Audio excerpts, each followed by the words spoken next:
嗨，大家好，我是躺平叔。今天是2026年1月21号。这一期我们继续聊聊俄罗斯入侵乌克兰，看一看乌克兰战场上又有什么变化。今天是俄罗斯侵略乌克兰的第1428天，也是乌军进入库尔斯克的第534天。前线总共发生了144次战斗，其中50次在波克罗夫斯克方向，21次在胡里亚波尔方向。乌军总司令谢尔斯基在前往波克罗夫斯克前线的工作访问后表示俄军正在加大压力，调动预备队，并寻求突破乌克兰防线的机会。不过乌军也在加强防御。谢尔斯基说俄军正在加强无人机生产，试图每天使用多达1000架无人机对乌克兰发动攻击。俄军的疯狂是不可持续的，是崩盘前的回光返照。西方情报机构看到的公开数据都指向同一个结论：俄军的坦克、火炮储备和财政储备将在2026年见底。既然俄军是在透支未来进行自杀式冲锋，那么现在如果投降和妥协就太不明智，也就是所谓的和谈无非是拖延时间。波克罗夫斯克地区的防御行动简报，根据这个乌军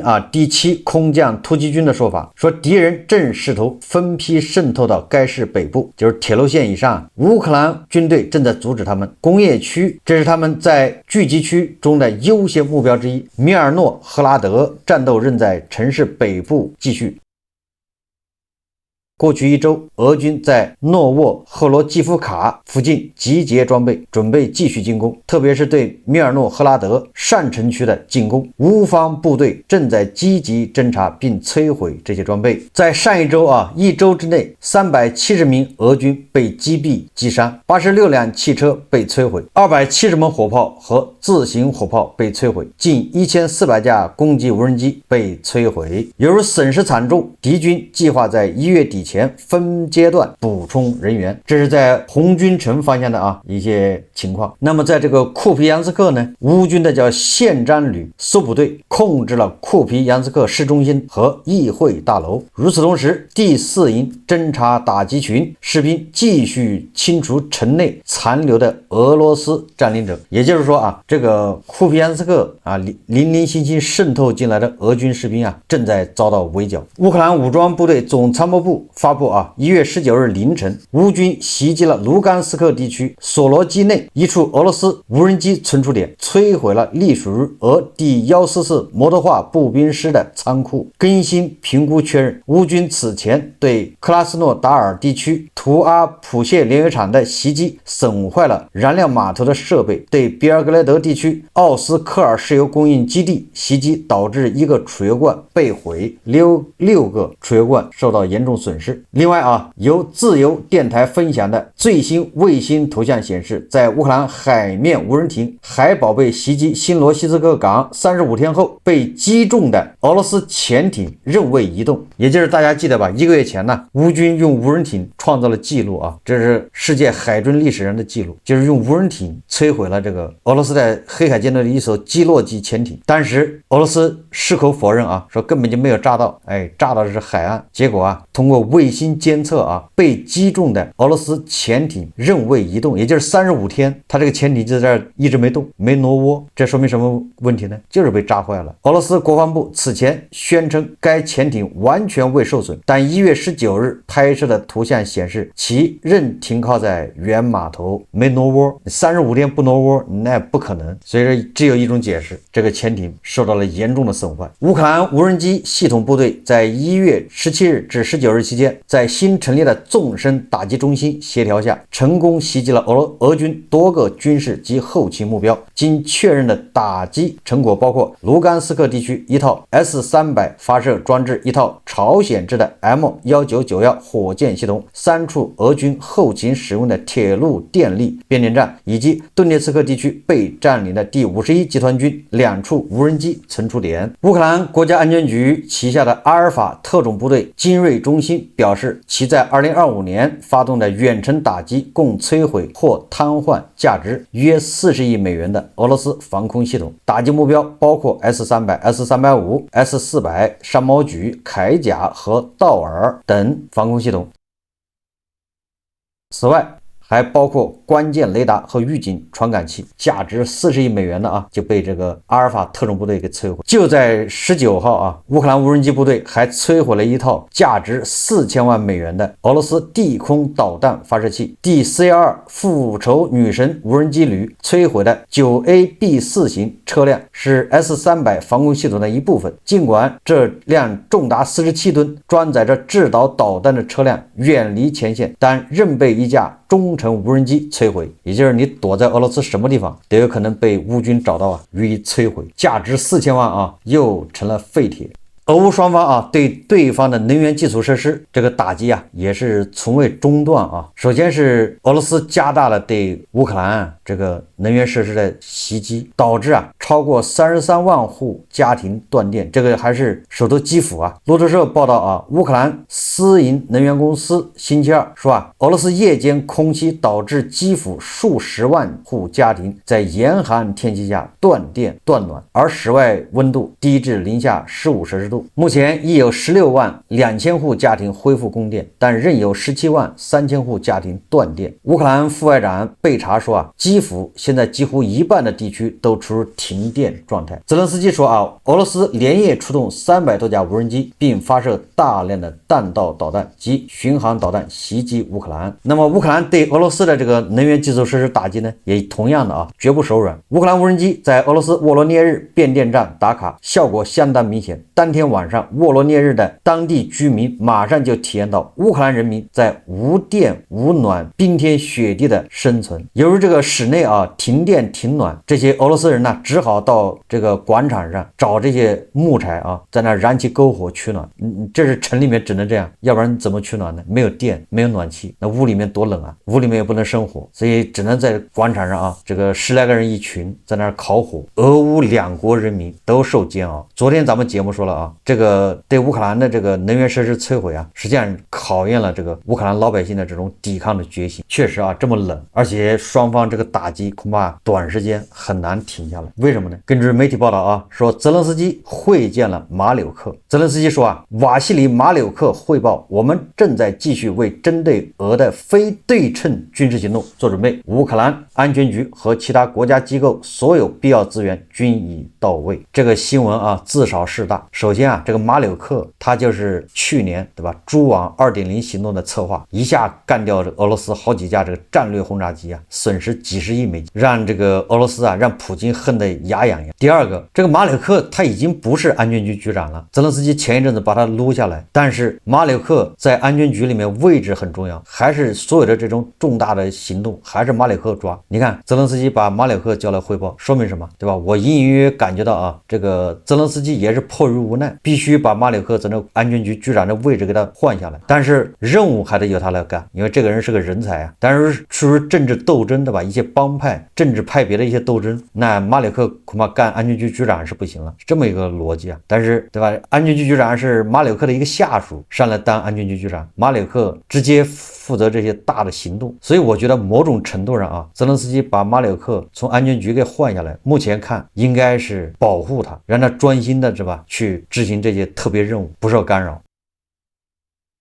这也是泽连斯基在目前内忧外困的情况下，他也是迫于无奈，是最优解既要用马柳克这样的人才能对吧，又要在政治上跟各个这个派别还能说得过去。那第三个就说明什么呢？你马柳克能干啥呢？马柳克能干的就是在俄罗斯境内对吧搞更大的破坏活动，我们拭目以待。很有可能马柳克恐怕就在1周或者十来天内就要有所动作，这个很有可能跟能源有关。就是这么一下这俄罗斯的老百姓可能受不了。现在俄罗斯和乌克兰正好经受严寒，你看大家在网上看到的视频吧，西伯利亚那边俄罗斯很多那个雪都有2-3米高晚上零下50度我想圣彼得堡、莫斯科估计也非常寒冷。如果在能源这块搞一次破坏，那你说乌克兰人受不了，那俄罗斯人就能受得了吗？乌克兰这边还有对吧盟友给他的援助那俄罗斯谁给他援助呢？所以接下来咱们就聊一聊这个欧洲这个国家对乌克兰的这个能源设施人家的援助因为他们也知道对对吧？如果乌克兰老百姓如果扛不住的话，那你说是吧，让乌克兰去抵抗俄罗斯侵略，那就舆论压力就大得多啊。乌克兰外交部说啊，17个国家和欧盟向乌克兰提供重要支持，以稳定能源部门，每一份捐助都切实帮助乌克兰社区获得供暖，并打击俄罗斯的能源恐怖主义。就是短期内啊，就有17个国家向乌克兰伸出援手，就专门援助它这个供暖设备和发电设备。昨天你看意大利援助乌克兰是多少个锅炉，那不就是取暖的吗？这个波兰啊，民间自发的组织好像捐了几百万美元，民间组织的啊，专门采购那个发电机，这些发电机呢就送到各个社区急需对吧电力的这个社区，直接给那个居民楼发电，这样就是分布式啊，分布式的你普京再炸就比较难了，有了电的吧就能取暖。乌克兰已获得包括格鲁吉亚在内的17个国家提供的电网维修用的物资援助。根据这个英国《每日电讯报》报道啊，他说在乌东前线，俄军连续45天没有取得任何进展，原因是被强大的地面无人机、机器人、机枪火力压制。根据该媒体报道说，即使在浓雾掩护下，俄军仍无法突破防线，他们前进的路上总是受到乌军强大的机枪火力打击。实际上，这是乌克兰第3军团投入的秘密武器——无人地面作战车。这款只有割草机大小的无人地面作战车配备一挺 M2 勃朗宁机枪，由15英里外的士兵远程操控。实际上啊，这也不是什么秘密，乌军早就将大量无人战车投入战场，我们以前节目也介绍过啊，用来清剿俄军阵地以及执行非常危险的伤员救护任务。甚至啊，不有一个这个地面机器人战车坚守阵地40多天吗？也就是说啊，这个仗打着打着，乌克兰和俄罗斯慢慢的武器方面啊就会出现代差。欧洲媒体报道啊，法国雷诺集团正准备在其位于勒芒和克莱昂的工厂启动远程攻击无人机的生产，并与航空航天和国防制造商集团合作。雷诺表示啊，计划每月生产600架无人机，相关员工和设备将从其位于法国的汽车生产线转移过来。说实话啊，这个法国人动作就是有点慢，但是啊，一旦启动，对吧，他终究会追上来。一个月600架有点少，一天600架还差不多，对吧？希望这个效率要提高啊。但是他生产是远程打击无人机啊，可不是那种 FPV 啊。这个泽连斯基接受乌克兰媒体采访的时候说啊，他说乌克兰目前每日生产1000架拦截无人机，就是专门拦截这个沙赫德无人机的啊无人机，但缺乏足够训练有素的操作人员。他指出啊，俄罗斯每日可发射350架沙赫德无人机，而非1000架，但正借助外国援助提升导弹无人机产量。这个乌克兰的新任国防部长费多罗夫啊，给自己定了个 KPI 啊，什么 KPI？ 说每个月要消灭5万名俄罗斯士兵，现在好像是3万多，不到4万，对吧？一天1000多嘛，就是现在还不到4万。那这个国防部长费多罗夫说啊，现在目标是1个月要消灭5万名俄罗斯士兵，那就是1年就是60万。这个包括这个击毙啊和击伤伤亡一起。战争的战略目标是让俄罗斯付出不可承受的代价，并通过武力迫使其和平。具体而言，任务是每月消灭5万名俄罗斯军人，上个月为3.5万人。国防部正在改变策略，不仅是采购，包括管理、协调和对可衡量的成果负责。无法达成成果的人将被淘汰出系统。重点关注无人机和技术，扩大无人机军团的规模。关于沙赫德拦截无人机，本月将有4万套装备投入使用。也就是说啊，这个俄罗斯的沙赫德你再炸，你只能是浪费了，因为人家有沙赫德拦截机，专门拦截沙赫德无人机的。这个费多罗夫啊说要1个月，对吧？要消灭5万名俄罗斯士兵，主要是通过技术提升，包括无人机，包括各种其他武器。我们再看俄罗斯呢，对吧？虽然乌克兰啊弱小，领土小，人少，但是不见得俄罗斯就占什么便宜。虽然乌克兰人面临着这个寒冬的啊这种考验，但是俄罗斯也一样，毕竟对吧？没有人敢真的站出来啊说帮俄罗斯，即便偷偷摸摸帮俄罗斯的，也不敢声张，不敢大张旗鼓。普京啊是真的急了。俄罗斯前线炮弹很快就要见底，朝鲜却在这个节骨眼上断了货。眼看着部队在红军城推进，但是啊后勤补给线却一下停了，留给普京啊自己的时间可以掐着秒表倒数。前线炮弹消耗像泼水一样快，打到2025年11月，俄军砸进乌克兰的炮弹早就超过2000万发，平均一天2-3万发发出去，我记得最多的时候一天是7万发，现在就是省着打，一天也有3万发，也就是2000万发炮弹早就没了。这种消耗烈度啊，早就赶上2战最激烈的时候。但是啊，大家都很吃惊啊，明明有无人机有导弹，俄军为什么这么死磕大炮猛轰？实际上天天看这个俄乌战争人呢，都已经心里有数了，天天看，你这看成一个专家，什么意思呢？也就是啊，俄军的打法战术出了大问题。更麻烦的是啊，连俄罗斯最铁的盟友朝鲜都攻不上了。从乌克兰情报总局啊传出来的风声说，朝鲜啊最近运过去的炮弹数量猛掉一大截。这个也不能怪朝鲜啊，主要是俄罗斯炮弹消耗太大，连朝鲜也扛不住了。2023年9月起啊，朝鲜就给俄罗斯运送炮弹，前前后后加起来超过650万发。可是到了2025年9月以后啊，这个数字就直接往下掉，说有的月份啊，朝鲜干脆一颗都没送。2025年11月虽然有送了一点，但那点数量还不够塞牙缝的。朝鲜目前啊提供的炮弹不仅数量少，质量也拉胯。俄罗斯自己啊也不否认啊，2025年朝鲜送来的货不少是70、80年代的老库存，一部分根本打不响，全部是哑弹。朝鲜送到俄罗斯的炮弹很多要进行2次加工，无形中啊也增加了俄罗斯的这个消耗工作量。即便这样啊，俄军炮兵用之前啊还得挑挑拣拣，最后能用的恐怕就剩下一半。乌克兰那边直接嘲讽说啊，朝鲜这次把次品清库存，俄罗斯的兵工厂先得修缮几个星期才能送到前线，这个还要2次加工，还要处理。朝鲜工厂为了供货啊，说早就实行3班倒，人歇机器不歇，一个月据说能造50万发，但俄罗斯那边一个月就要吃掉80万发，这个窟窿啊怎么填都填不满。这些还都是表面原因，实际上朝鲜心里也有小九九。一开始啊，俄朝说好朝鲜出炮弹出人帮忙打仗，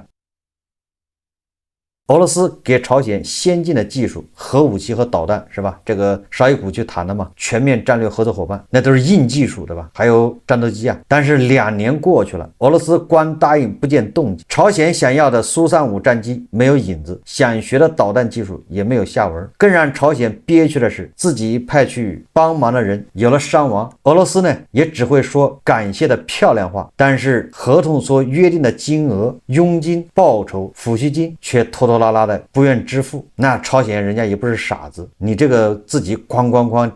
垫钱，对吧？造的炮弹收不到款，你给俄罗斯送去了，你这都是应收账款呢。给普京打电话，普京老是不接，对吧？老是拖，然后老是想拿粮食土豆顶账。这个司令官也不要这个啊，司令官自己要的啊，首先是美金，硬通货啊，你只要付美金，合同就这么约定的，得按合同办呢。然后司令官感兴趣的是那些先进的技术，苏35战机，什么导弹、核武器。结果你这些不给，美金也不给，所以说啊，这个司令官自己也有了想法，对俄罗斯的帮忙啊，自然就从全力支持变成了应付，人心割豆皮啊，跟俄罗斯人打交道，朝鲜难道不没有吃过亏吗？所以说啊，朝鲜完全没有必要啊为俄罗斯掏空家底。所以说表面上看啊，朝鲜还是在一如既往的支持俄罗斯，但看看实际行动，朝鲜也已经是出工不出力，专门说漂亮话。这就说明什么道理呢？就是签了盟约的兄弟啊，各自心里也有一本账。这就像供应商要货款一样，甲方拖着货款不给，供应商也不能完全就断供，要断供那就翻脸了，货款要不了了。所以一边是忽悠对方，对吧？你赶紧能结一点是一点。